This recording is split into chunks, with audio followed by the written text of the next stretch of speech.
ऐसे में बजट को लेकर समझ ये बनती है कि बजट मतलब आमदनी और खर्च का बही खाता, लेकिन देश की आमदनी और देश का खर्च कहां कहां कैसे कैसे होता है, अगर इससे शुरुआत करें तो।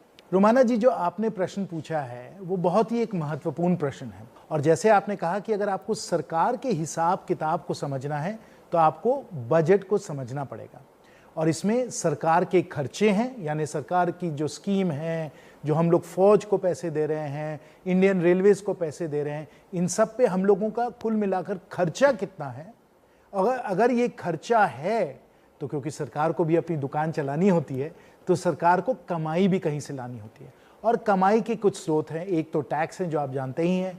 कुछ हैं जब हम लोगों को डिविडेंड वगैरह मिलते हैं, जो पब्लिक सेक्टर के जो कंपनीज हैं उनसे हमें डिविडेंड मिलते हैं।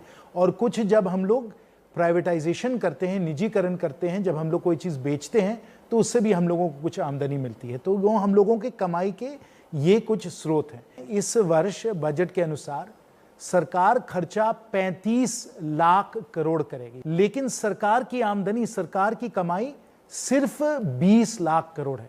यानी अगर आप सरकार को एक आप बिजनेस समझें, एक दुकान समझें, तो आप खर्चे 35 लाख करोड़ कर रहे हैं और आपकी कमाई सिर्फ 20 लाख करोड़ है। यानी सरकार 15 लाख करोड़ के घाटे में इस वर्ष चलेगी।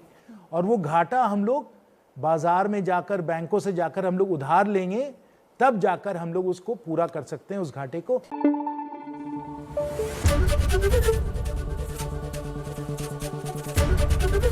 एबीपी न्यूज आपको रखे आगे।